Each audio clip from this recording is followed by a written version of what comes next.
How much time do you spend looking at your book's item page on Amazon and worrying about the category ranking? Do you even spend a quarter of that time looking at your book on other platforms? Do you even know if they have and display a ranking or how it even works? Have you ever browsed, shopped, purchased, or read an ebook on any other platform? What is their customer experience like? Stephen King said that if you want to be a writer, you need to read a lot. I would argue that if you want to be a wide author, you have to understand wide platforms a lot. Welcome to the Stark Reflections on Writing and Publishing podcast. There has never been a better time for writers. More information, options, and opportunities are available to you, but navigating these requires insight.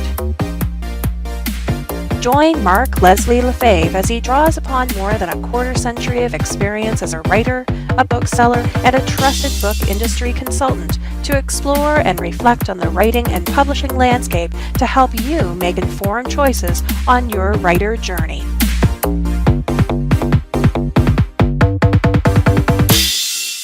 Hello, Reflectives, and welcome to episode 180 of the Stark Reflections podcast. This is your host, Mark Leslie Lefebvre. In today's episode, I'm going to give you a sneak peek at the forthcoming Wide for the Win. This is based on an article that I wrote for the Alliance of Independent Authors from a chapter. I'll get into that in my personal update. But before we get into my personal update and into the main content of this episode, I want to read a word from this episode's sponsor. Findaway Voices is a platform that allows authors to get their works out into the audiobook market. If you're looking for a narrator to work with, you can use Findaway Voices to find your narrator, or if you already have the audio, you can upload your audio to Findaway Voices and get to 43 plus library and retail markets.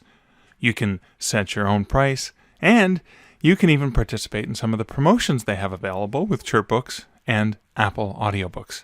Now, one of the great things I love about Findaway is when you're using them to look for a narrator, they actually assign you a project manager who looks at your RFP and your request on what you're looking for and the kind of voice you're looking for and the style, etc.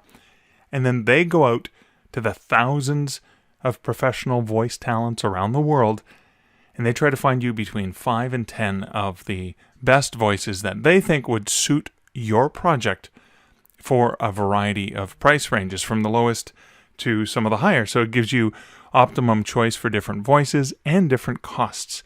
And then you get back to them on which ones you may want to hear an audition from or hear an actual sample reading of. And then you kind of go through the process that way. So you're guided by a professional who knows what they're doing in the audiobook industry. The other thing that Findaway Voices offers is a really great price suggestion tool. Now, it's based on the price parameters that they have, because Findaway Voices, while they service the indie author space and independent publishers and allowing them opportunities to get audiobooks into the market, they also, Findaway, the larger company, also distributes audiobooks for major retailers and has access to significant data on what's selling in different categories, styles, lengths, etc. And so the pricing that they're suggesting to you is based on an overall market of how well these titles do on the various platforms. And they have sort of a three tier of price. They have this is an optimum price at the low end, this is an optimum price at the mid range, and this is the optimum price at the high end. So you can land on your, what I like to call it, Goldilocks price. So if you're looking for ways that you can leverage Findaway Voices as an author, check them out over at starkreflections.ca/Findaway. And here's my personal update. It kind of relates to the content of this article.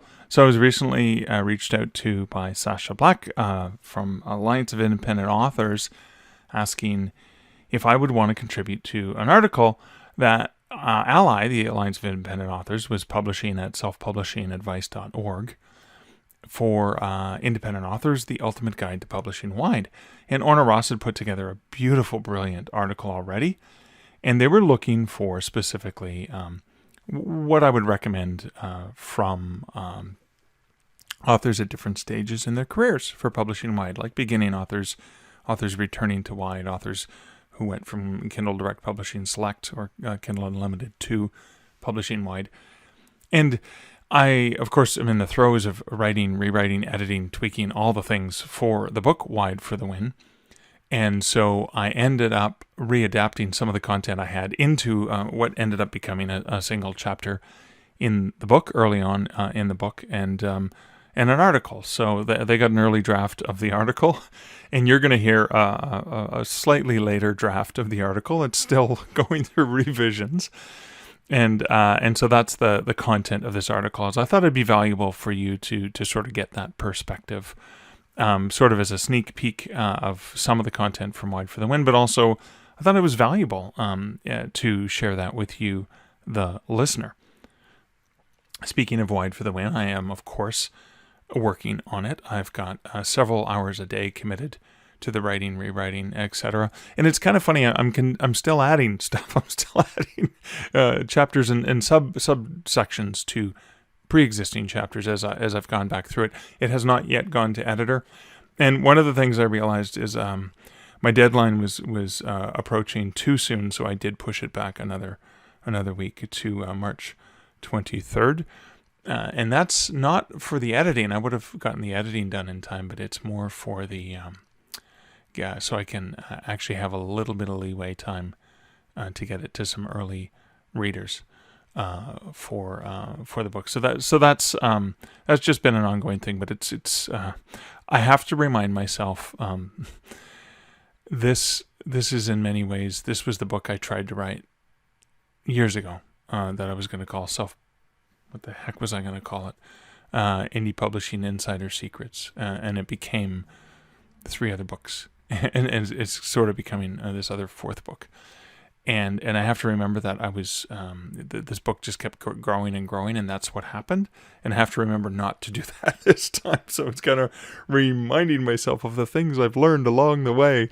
So it has been an absolutely stressful time the last 2 months with the release, the February release of Fear and Longing in Los Angeles, and then the March release of Wide for the Win. And I'm hoping to give myself a break. And so this is one of the things I really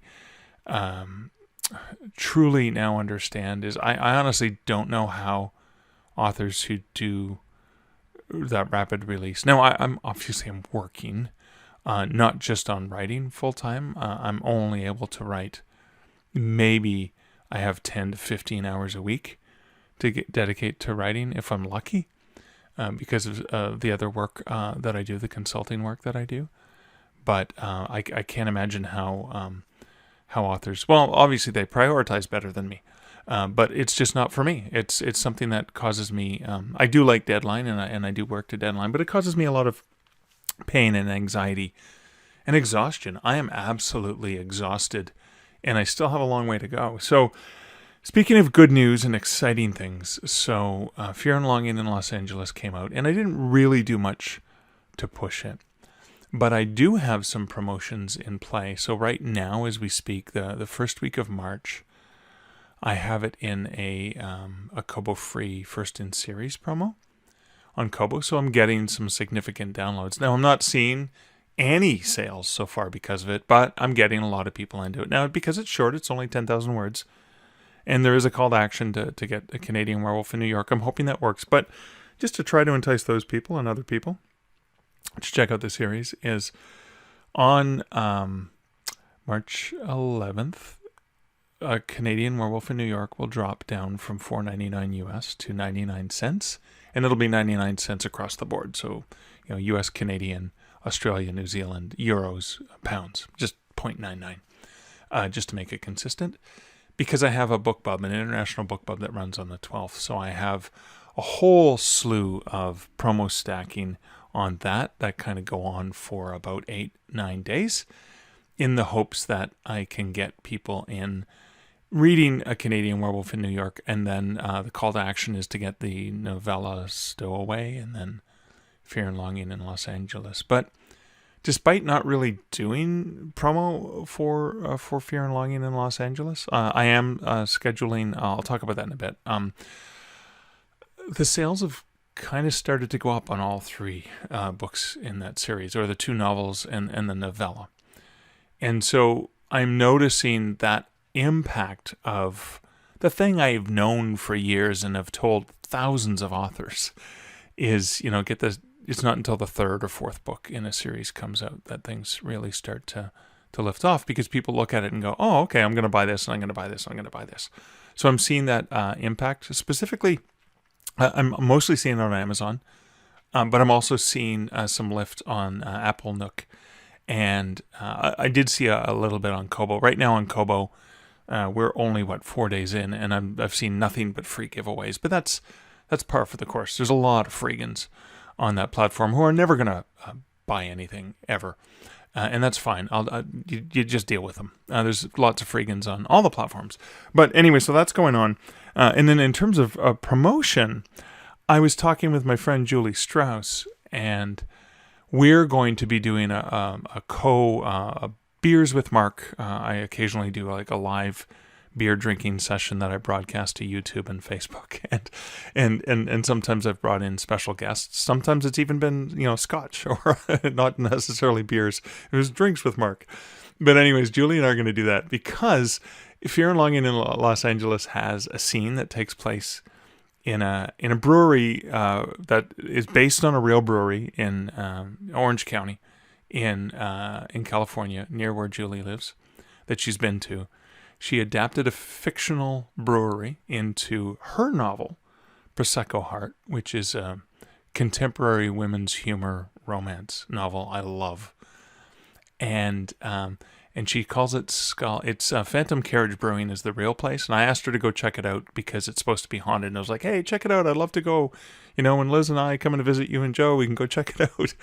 And Julie went to see it, and she was like, wow, this is like a horror-themed place, and it was just not her cup of tea. She likes the beer, she likes the food, does not like the horror.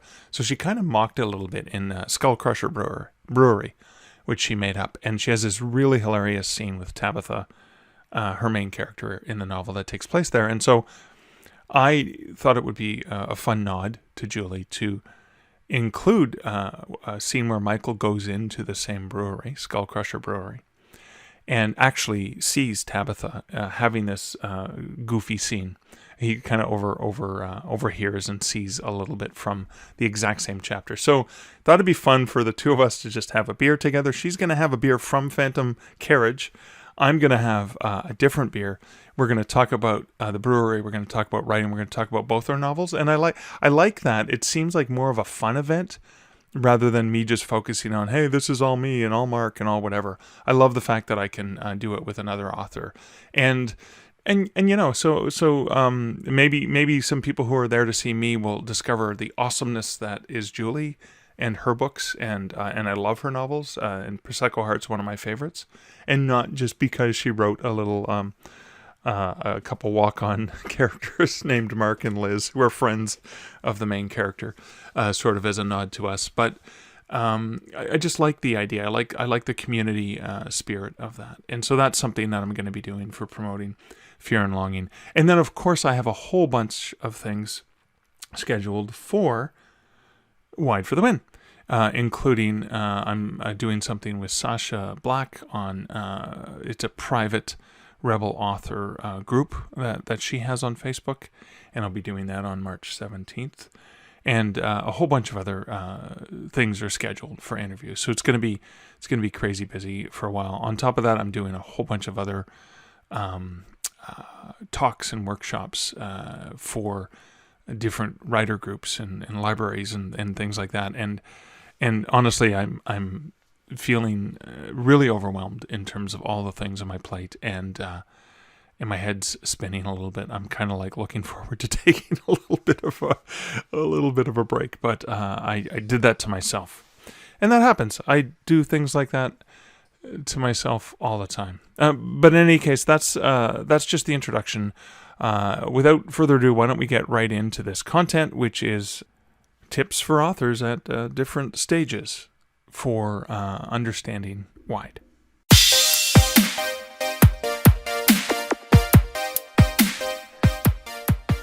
Tips for authors at different stages.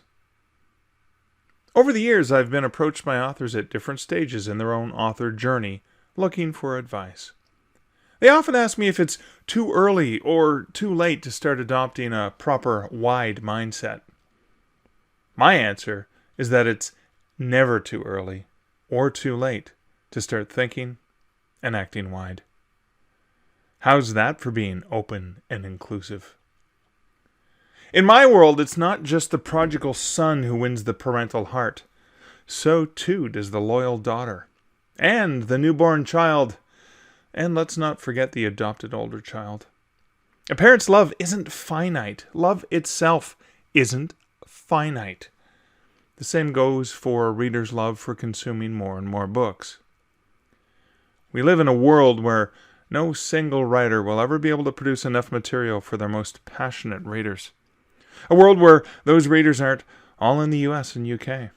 A world where digital and ebook publishing is still at the very beginning of a long journey into digital reading. This is based on industry stats that show most book lovers have yet to adopt ebooks into their reading diet.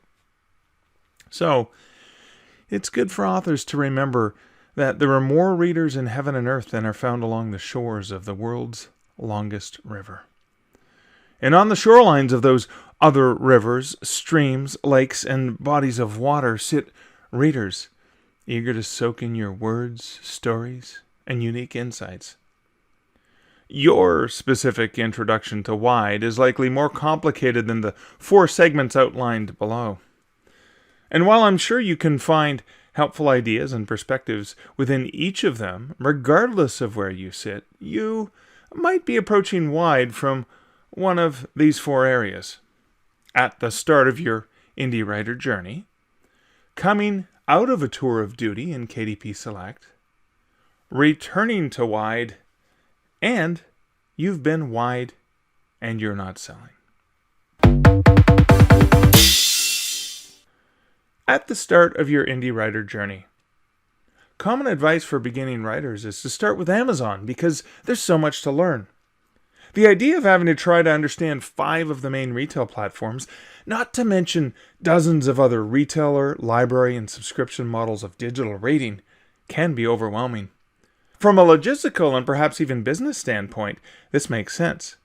Amazon is, after all, the world's largest bookstore. Why not start with the largest body of water that contains perhaps the biggest number of fish? But that approach might not be the best for properly adopting a wide mindset. Because if you first focus on Amazon, learning all there is to know about that platform, your mindset and your approach is going to be obfuscated with their preferences, with how things work on that platform. And all of your understanding of the other platforms will be tainted with the scent or echoes of Amazon. Even if you are starting off on Amazon because it's the biggest pawn, but aren't clicking the KDP Select checkbox that will put you into a 90-day tour of duty with Amazon Kindle, it's good to be aware that you are coloring your perspective in a Kindle-centric way. It might make sense to consider one of 2 approaches. Start with a different platform, or perhaps start with 2 platforms. Amazon, they are the largest after all, and another one. Let's take the example of launching on a non-Amazon platform first. I've known authors who've decided to launch either a book or even a series on a non-Amazon platform first, and then, after learning a little bit about publishing in general, moving to Amazon and other wide platforms. This allowed them to experience what a book launch is like, especially one in which pre-orders really do matter, and then apply those experiences to the other 4 major platforms for the launch and releases there. Consider a parallel to this approach from the indie music scene. If Amazon is the biggest platform for authors, launching and learning there first might be compared to launching your first performance at Royal Albert Music Hall in the UK, Sydney Opera House in Australia, or Radio City Music Hall in the USA. Indie musicians usually cut their chops at a local bar or tavern and then work their way up to larger and larger venues. There might be a benefit in getting to learn and understand the retail and digital reading environments through other or smaller venues first. There might be less pressure, not to mention the opportunity to make a few mistakes on a stage in front of smaller audiences.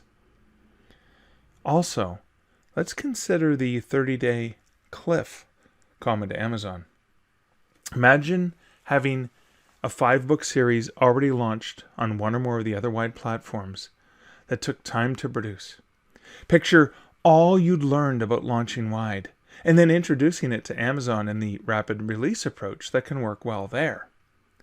I'm not suggesting this is a strategy. I'm merely exploring it as a potential option. Remember, most readers stick to the single platform that they read on. It's often discussed from the wide versus exclusive perspective, but it also can apply to benefit you when moving to Amazon from the other retailers.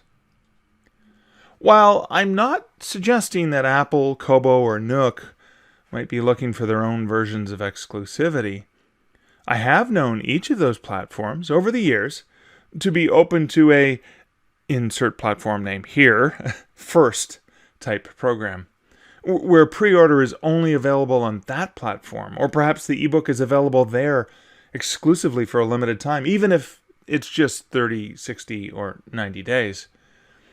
These are sometimes done collaboratively with authors in exchange for promotional consideration. Again, I'm not suggesting that a first-time author consider that as a strategy, particularly because the platforms are likely looking for authors with an existing audience or large reader following, and that this might be dependent upon an existing relationship with contacts at those platforms.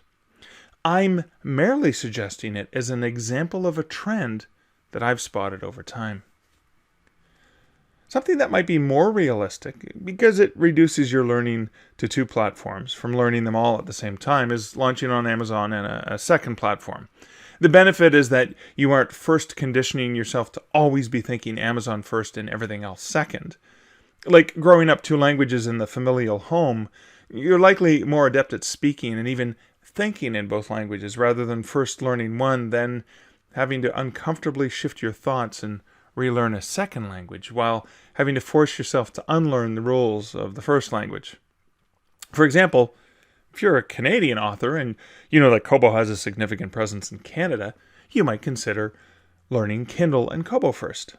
Then, once you're comfortable, introducing yourself to the other platforms is done in a way where your mind is already open from the beginning. When setting up your book, let's say you're using Kindle Direct Publishing and Kobo Writing Life. Try to do so on both platforms simultaneously, in either 2 windows, browsers, or tabs, while toggling back and forth. Pay attention to the differences between the 2 platforms, the required fields, the optional fields, the steps. How do they differ in terms of how on one you can use a WYSIWYG editor for entering your synopsis, while the other requires entering basic HTML code to get specific formatting? Consider the way one of them allows entering keywords while the other has no such field. How one allows for global territorial pricing in New Zealand while the other doesn't. The manner one provides the ability to set different euro prices by country while the other has a single universal EUR price for the entire continent. How one has a cap on 70% at $9.99 US, while the other offers 70% for any book price $2.99 USD or higher. The scheduling of price changes and promotions in advance that one platform offers, while the other only allows those changes to be done live. Those, of course, are just in the setup of your titles. You will in parallel learn much more about each platform. You'll learn the different customer bases, the countries where each retailer is prominent, the fact that one is driven by automated algorithms, whereas the other relies more heavily on manual human curation. Instead of assuming all things Amazon, you grow up learning that there are plenty of differences and perspectives. Hopefully, you'll also learn something that I'm continually shocked that most long-term indie authors still don't properly understand. The fact that the contract with all major retailers include a clause that your retail pricing has to be the same on every single retail platform. Basically, you can't have a lower price anywhere else. The common mistake most authors make is they're aware of this clause on KDP, and Amazon is the most aggressive when it comes to enforcing this price matching. But most of these authors haven't a clue that all retailers have this same clause. Coming out of a tour of duty in KDP Select. Some people think that I'm being cheeky when I refer to the 90-day cycle of exclusivity in KDP Select as a tour of duty, but I'm not. The term tour of duty is derived from when a military person commits 24 hours a day, 7 days a week, on active duty to serving in combat or hostile environment. When you're exclusive to Kindle, you're committing to a dedicated service. You're serving Amazon's ebook platform and its customers, and you are sacrificing other things in order to do so. You're giving up freedom to publish ebooks on other platforms, giving up all customers from all other ebook platforms, and giving up on the ability to offer library sales. I won't even get into the parallels to shell shock and PTSD that I regularly see sketched on the faces of authors leaving a KDP Select tour of duty. Let's suffice it to say that, with very few exceptions, and this would mostly be authors who are already independently wealthy or perhaps already have multiple income streams, when authors leave exclusivity, it's often with some sort of emotional scars, anxiety, even bruised egos, or perhaps the feeling of being rejected, betrayed, or let down by something they gave a good part of themselves to. Also, they're returning to a world that is quite different from the hostile and cutthroat pay-to-play conditions they've become accustomed and conditioned to.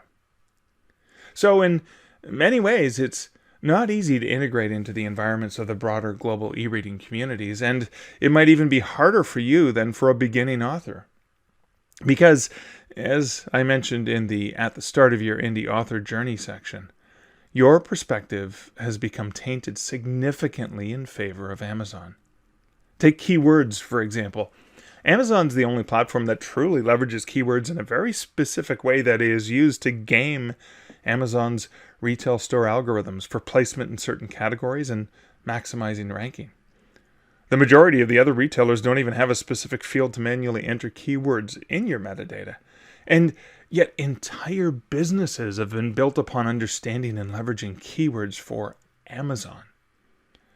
How then would you understand that Apple, Kobo, and Google mine other metadata fields, and even the content of your EPUB file to derive a similar effect to what those 7 fields entered in Kindle Direct Publishing can provide?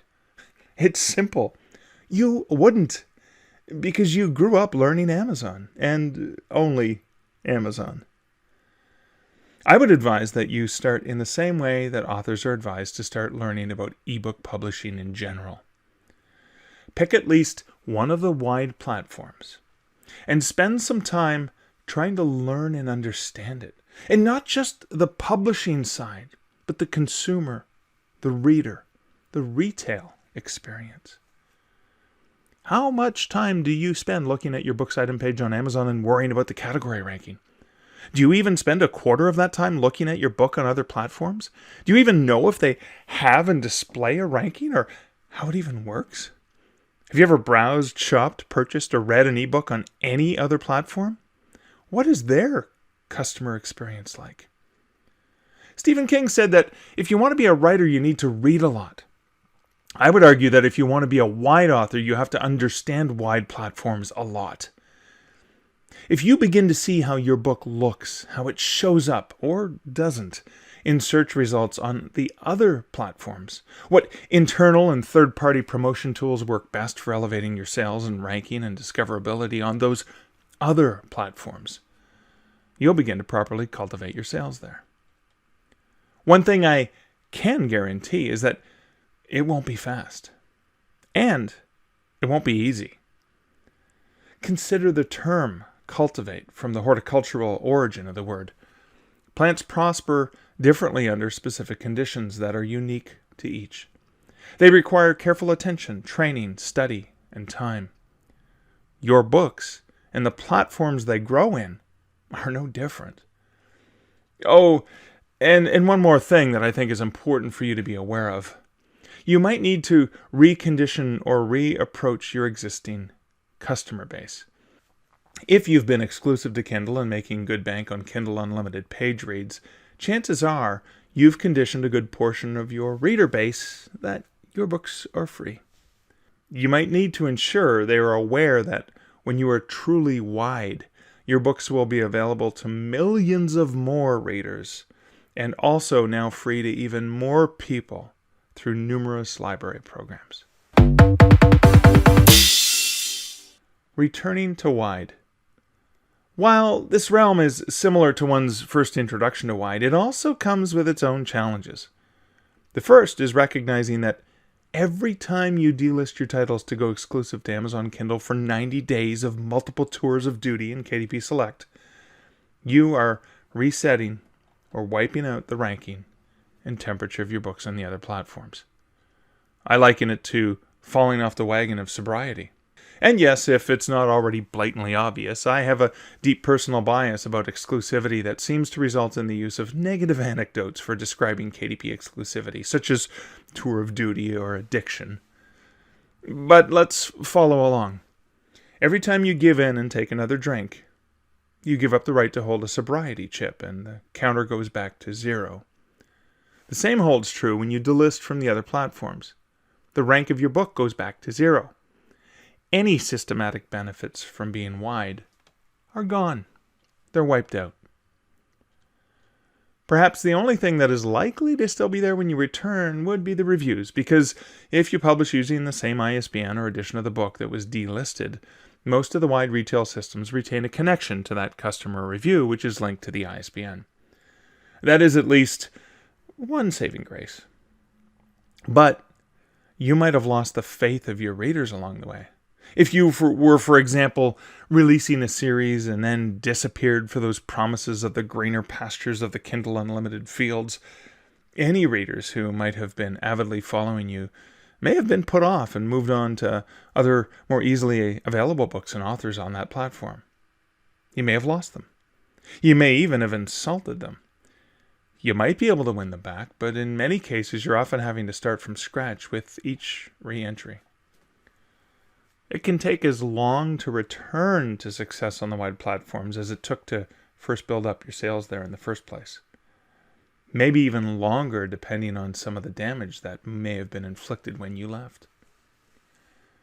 Just be aware that when you play the in again and out again game of Kindle exclusivity versus wide, you're doing yourself no favors on those wide platforms. You might in fact be harming your reputation as a reliable and professional author with any of the people who work for or with those platforms.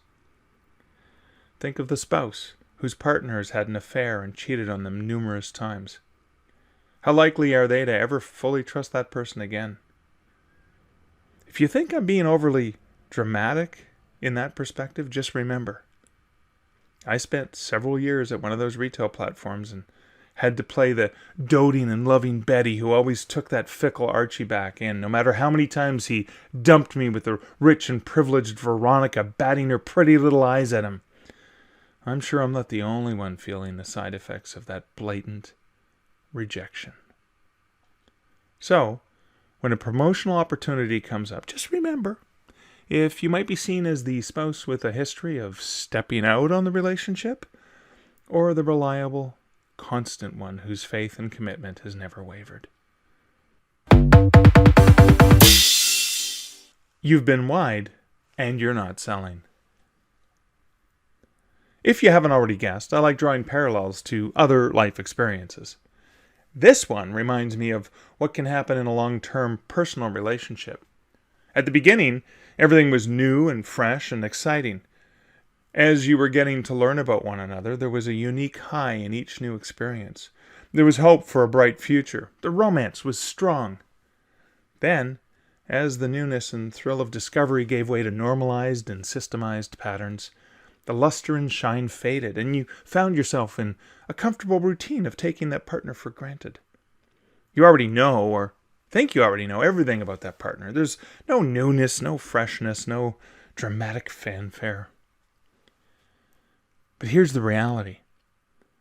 People are always evolving, always changing, learning, and growing. We notice it in friends we haven't seen for years, but rarely notice it in those closest to us. Because the change, the growth, the differences are subtle, and are things we don't often consciously perceive. So it's important to pause and step back and take a fresh look at this long-term acquaintance. Give them the respect and attention you would give to a new prospect. In a relationship situation, you might ask yourself things like this. When was the last time you actually looked at your partner? Really looked at them? When was the last time you asked them about how they felt about something rather than assuming you already know their feelings about it? When was the last time you tried to do something new with them or explored new opportunities you could do together? When was the last time you attempted to seduce or woo them like you did back in the early days of your relationship? When was the last time you purposefully let them know they were a priority? I'm sure you see the parallels I'm getting at here. Are you taking this platform you've had a long-term relationship with for granted? When was the last time you bought it flowers or cooked it their favorite meal or spent time crafting something unique by hand because you knew they would appreciate it? When was the last time you prioritized spending quality time together? When was the last time you focused on listening to them, observing them, watching how they performed in their element? Recognized their strengths and unique talents and abilities. Do you even know what those things are? Have they developed or grown new ones? Talk to them. Listen to them. Pay attention to them. Be willing to relearn, reappreciate, and recultivate things with them. Or, if you can't draw your own parallels, here are some ideas. Where are they speaking, sharing, or communicating with authors? And are you actually there and actually attending to what they say? Is there an opportunity to network, connect, and interact with them in any way? Relationships are far more critical on most of the wide platforms than they are on Amazon's algorithm-centric platform. What other authors have had success on the same platform? What are they doing? How are they doing it? Are there any similarities between their books and what you write? Reach out. Talk to them. Ask for feedback. Engage with them. Offer them something. Is there something that would be valuable to them that you can assist with? A blog, podcast, other content that they would find helpful for their authors or readers. Speaking of readers, are there tools you can leverage to offer something for their readers? Do they have their own unique e-reader that can be offered up to your own mailing list or reader base? Most authors think about offering a free Kindle as a prize, but that's so specific to one retailer prominent in the US and the UK. What about the rest of the world? What about readers on other platforms? The whole idea is not to take the wide platforms for granted. Treat them the way you might treat a budding new relationship. Attend to them the way you would attend to a new friend, a new romantic interest. Yes, it takes effort and it takes time, and chances are you'll have to focus on them one at a time because each of the platforms is unique in their approach. But you'll likely find that if you attend to what's special, unique, and important about each of the platforms, you'll find an approach that can work to strengthen your own presence with their customers.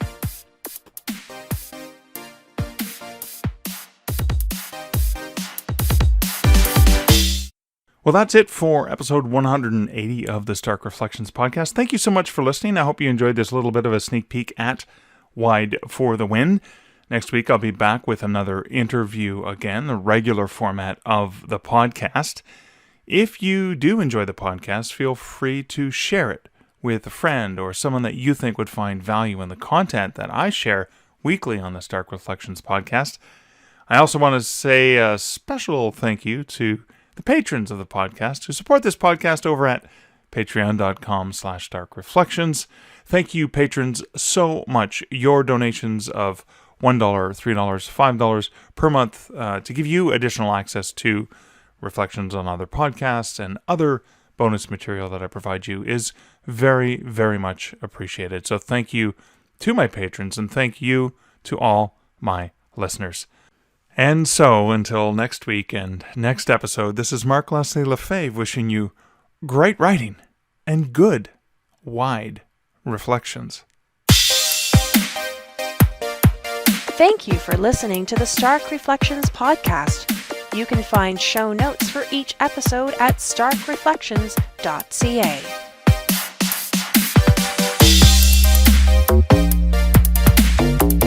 The music for this podcast, Laser Groove, was composed and produced by Kevin MacLeod. Check out more of Kevin's great music at incomptech.com.